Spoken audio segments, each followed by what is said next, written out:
Welcome back to Nick Lenz Comic Corner, classic, less known classic. This is episode number 2558. 60, I think it's 68, if I'm mistaken, correct? 64, and Doubleshot 24, 68, 58, excuse me. So, once again, a Star Wars trade and a Ultimate Universe trade. First that we have is Darth Vader, Volume 6, Unbound Force, collecting issues 33 to 36 of Darth Vader Volume 3. Yeah, just a quick 4-part storyline here. The biggest thing happened in this book is Darth Vader gets this really awesome shield. Yeah, and also, they continue what happened in the previous trade with the whole thing with the Handmaidens. Story by Greg Pak, arc by Adam Gorham, and who does 30, 34, 35, 36 is Rafa Ichio. Now, why is Darth Vader number 3 here? Because they Dr. Aphra. Yeah, Unbound Force was the first issue here. It is mostly part of Coruscant, where Vader is basically getting more power on the main ship. Yeah, it's mostly put just trying to regain his power. And it's a very next step after the events of the previous story. And of course, we have flashback when Padme was still alive. And they would lead into basically issue number 34, which is just like a quick 2-parter. And we deal with some of the Handmaidens a little bit. It's like, I think they're written off, but no, they're here briefly, but they're not fighting Vader here. And then we have the Vader, of course, his arms get damaged during his little scuffle on this plane with the Force. And then he lifts up basically like a shuttlecraft out of the water, reactivates it, and flies off without the Handmaiden. Yep. It takes another ship, and it's like, I'm Vader, all I need is hate. And then 35 and 36 is Target Aphra. Yes, we have Dr. Aphra here in that book. Oh yeah, and okay, so apparently this guy's name, who's been who's apparently this is Mas Amida, that's his name, which I never knew this guy's name before. He was there for all the Senate meetings, so yeah. So basically, this is kind of crossing with the events of the Dr. Aphra book. Kind of in a way, it's like Aphra just basically recruited by Vader after Handmaiden was left behind in the previous story. Because he's here, gets Vader's really cool shield, battles a bunch of robots, and it's like, oh, he's preparing for a robot revolution. This is kind of a lead into Dark Droids. Yeah, but really fun book. I love this book. I give this book a 10 out of 10. Really good. Basically, Greg Pak is still doing an excellent job with this book. And can you believe the very next thing that happened after this was, in fact, Dark Droids? Yep. Next up we have is Ultimate Avengers. Ultimate Comics Avengers Blade versus the Avengers. This collects all 6 issues of Ultimate Avengers 3. Now, this book is basically, get this. So, we have the debut in here in the first issue of the Ultimate version of Stick, who trained Matt Murdock. And we have a new Daredevil. And then they're attacked by vampires. Yes, seriously. Where, the brand new Daredevil, who, by the way, is wearing the golden Daredevil, the yellow costume. And, by the way, despite on the cover, basically seeing where this Daredevil, you can see his eyes, that's actually a lie. Oh, by the way, this book is drawn by the late Steve Dillon. Yep, he does his book. Now, here's the interesting thing. Mark Millar has worked with him constantly over the years. This is not one of the books they basically worked together with. And you're thinking, what book did last work together worked on? I believe it was Oma and Logan. Wasn't a book these two working on together. Mm-hmm.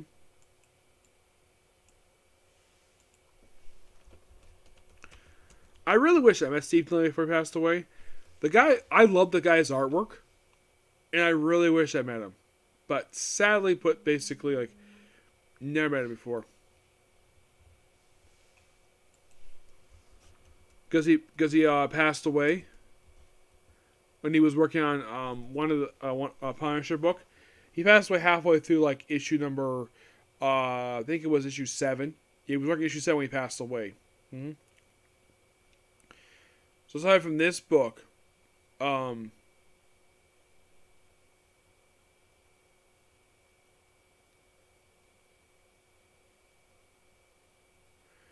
Well, okay, he did work on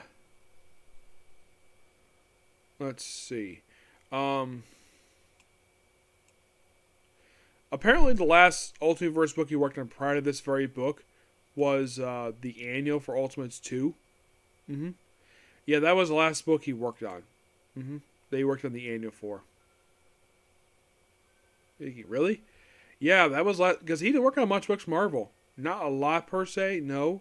Uh, he only worked. This is only like the third book he worked on because he worked on this book, the annual for Ultimate 2, and Ultimate X-Men number 58 of Marvel Knights. Of course, he worked on the Punisher Warren Ellis run, the Welcome Back Frank Stork. He was also one of a few artists on Punisher Volume 5, Bullseye Greatest Hits, Punisher vs. Bullseye, and the Punisher Warzone miniseries. For Main Universe, he worked on Punisher Countdown One Shot. He was the first artist for Wolverine Origins, which was really good. Check it out. He did the Hope One Shot, which he also worked on first issue of Psylocke, Dark X-Men, X-Men Legacy 230, and X-Force 22. He was artist for Wolverine 304, Incredible Hulk number 8, this is Wars Volume 3, Avengers number 11, the first 6 issues of Thunderbolts Volume 2 and issue 12, Scarlet Witch number 3, which I do own that one trade, and Punisher.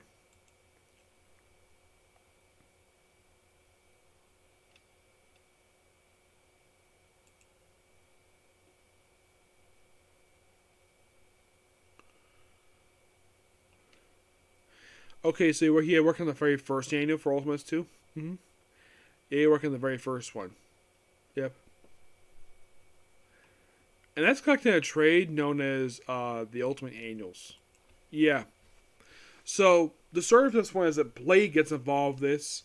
Oh, by the way, this book also has him basically walking onto like the set of Twilight. It says, "I hated you from the first time I saw your trailer." So he proceeds to kill the stand-in for Christabella and the stand-in for Rob Hannes' character from the movies. I thought that was so funny. Yeah, given the fact that there are some people who do like Twilight, but there's a lot of people who hate Twilight because how really bad it is. Oh my gosh. I never read Twilight. My sister read it. She loved Twilight. So, I don't think she would like that scene. She'd probably be offended by that scene because, well, Blade killed the stand-in for Christabella. So, we have this new character named Anthony who's the main villain behind this, and he's walking around in old Tony Stark armor. Tony Stark's in this book, and he's like, he constantly bickers with his brother, like, "Oh, I'm older than you by 20 minutes. Yeah.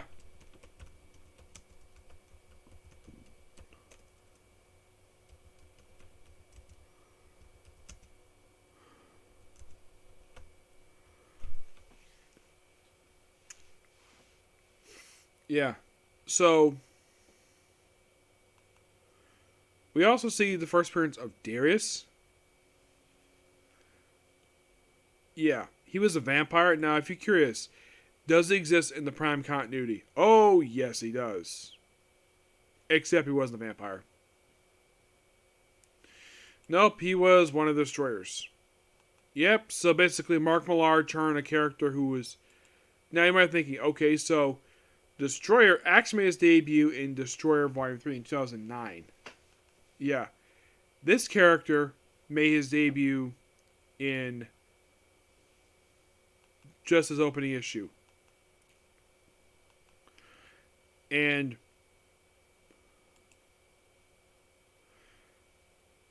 they also got named Bambi here. Of course, Blade just kills them all because they're all vampires.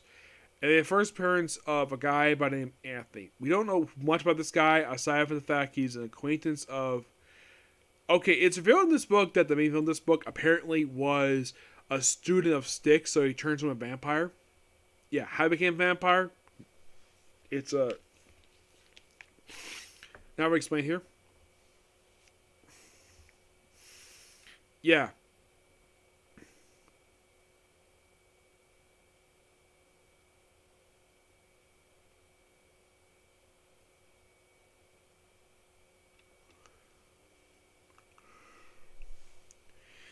Yeah, so basically it's, yeah, we're taking on vampires here for this book.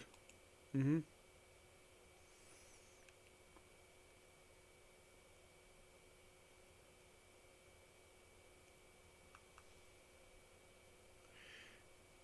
Yeah.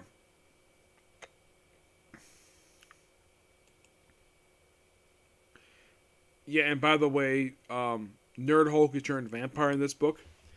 Yep, so the plan is like, oh, we're going to take over the world with vampires. Yep, and Blade is involved. Now you might be thinking, is this book the first appearance of Blade in his continuity? That will be a no. This is not his first appearance.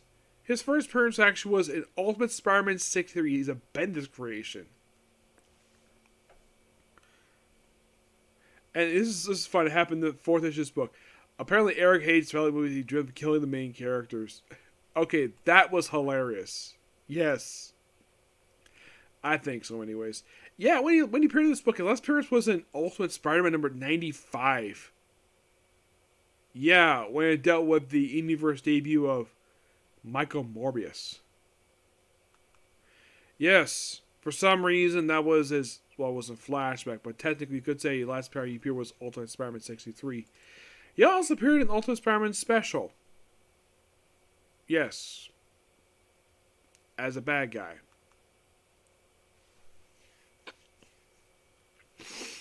Though he does appear in the following book, comes in this one, which I will talk about that one, but man. Also gotta love some of the covers here.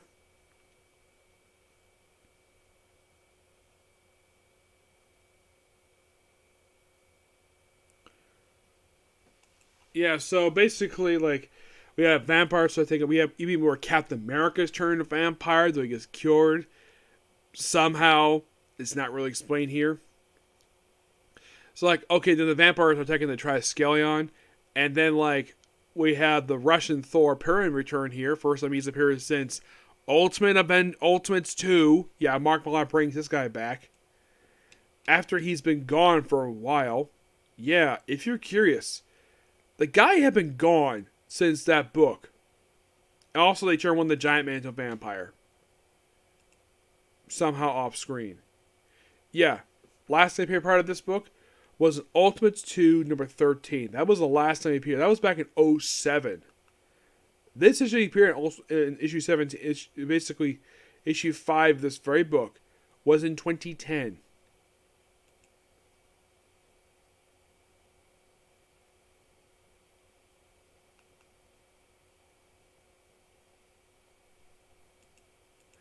Yeah, so the one that turned vampire, his name is Dave Scott. He got turned vampire at some point.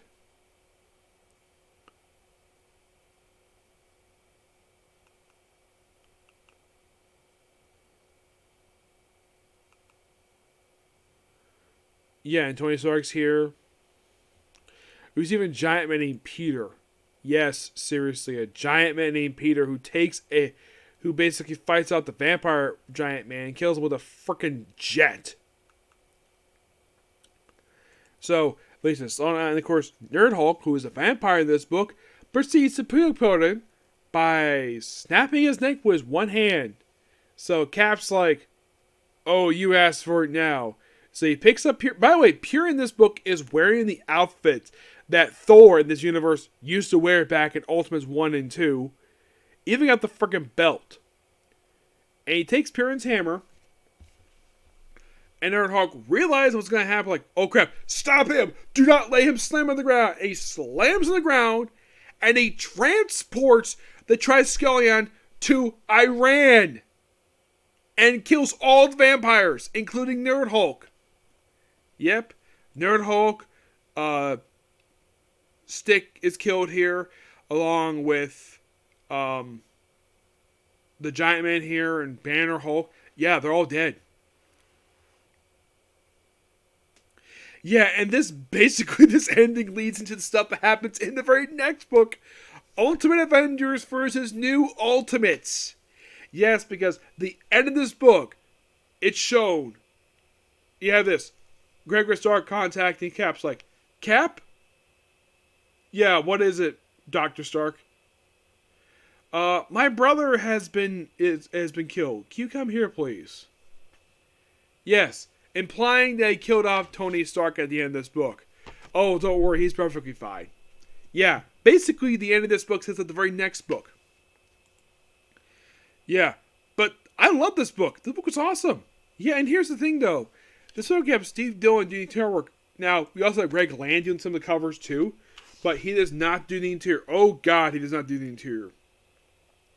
Basically you have Lynn Francis Yu, Mark Grucia, Ed McGinnis, Morihawa, Oliver Capelli, Laurie Martin, Greg Land, and Frank Dorma.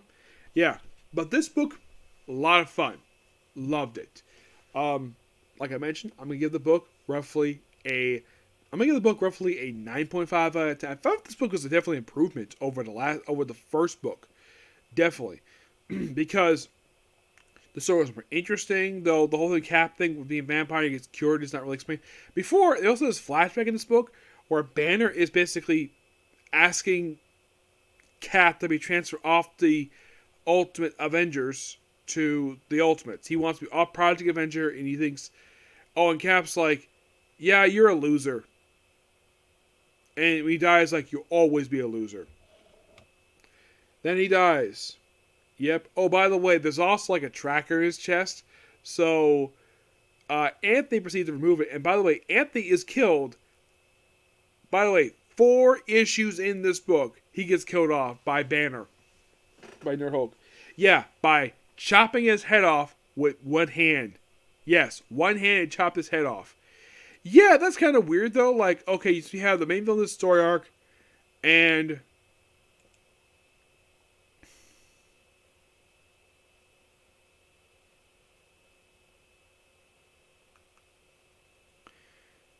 yeah, and the whole thing with the sequel book, that comes right after this one, the Ultimate Avenger versus New Ultimates.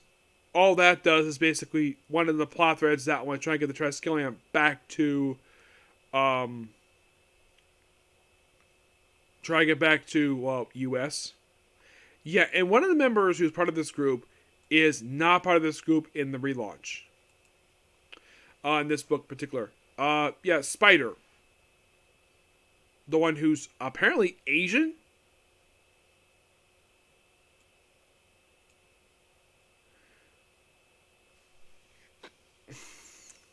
Yeah, surprisingly, he's not in this book at all. No, he isn't. He's briefly seen the first book. And then he's seen Ultimate 10, which is basically the previous book. Oh, and also Tyrone Cash, a guy who was part of the previous volume for the book, is not in this one. Nope. Yeah, it's like anybody who was part of the previous line, oh, they're not here. Nope. It's like basically like, oh, let's basically have where like half the lineup is not even here. Surprisingly, War Machine. Yes, War Machine is not really in the. I didn't see War Machine in this book at all. Not really. Yeah, he's not in this book either, which is strange. It's like basically like the lineup got reduced with this volume. Like, you're thinking, okay, like who is a lamp for this book? You have Hawkeye, you have Cap here, obviously, Black Widow, Nick Fury, Banner Hulk, though he betrays the team. It's almost like basically a half the lineup. The lineup mostly this book is just Hawkeye and Black Widow with Nick Fury, and Cap's here as support. And Carol Danvers is like the fact at one point that she's shut out basically of helping out Captain America.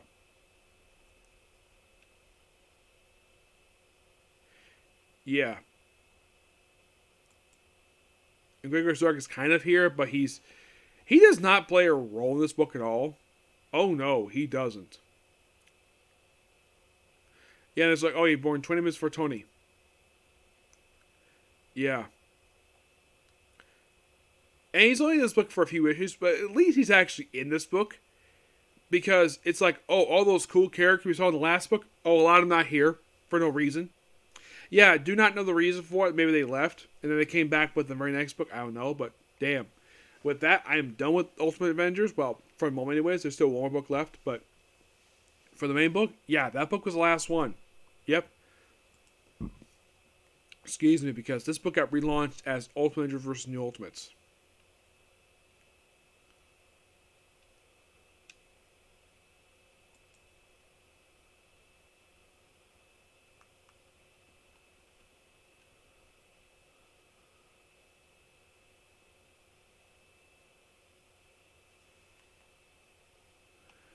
Yeah, and then continues as that particular book.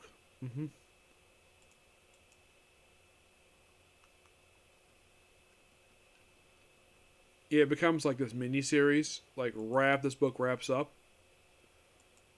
I mean, I got a hand of the 3 books. I like the second one. I like this one here. There was a lot of stuff with the previous book. First book, I wasn't really a big fan of. I thought Red Skull was okay, except that the problem with Red Skull is he is so disgusting of a character that what happened to him was completely justified. And there was I had problems with the first book. This book I had 0 problems with at all. The only problems I had, the only negatives I had with Avengers 3 is just, well, a couple things. Cap being magically cured for no reason. There's no explanation for that. And also, Anthony, the guy who started all this, yeah, he's killed like a little over halfway through the story for seemingly no reason at all. Why? Because he wanted to turn Nerd Hulk into the villain? Yeah. And somebody might be asking this. Okay. Was Nerd Hulk, was he part of the previous line of the book? Maybe he's even issue 3. Now, was he in the previous volume? He was there for 1 issue. Just issue number 4. And that was it. Yeah. 1 issue. So, if you think about it.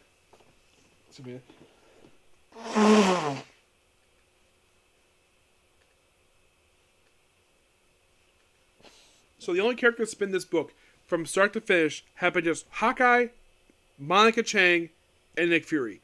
These 3 have only 3 have been here the whole time, which is surprising. Now, Cap has not appeared in all the issues per se. No. I kind of feel this is Mark Millar just wanted to include him because, well, he liked writing Ultimates. That's probably the reason why, but he probably felt... Now, here's the thing. He was not featured in the previous volume at all. Oh, no. He was not featured at all. I think that his like, let's say...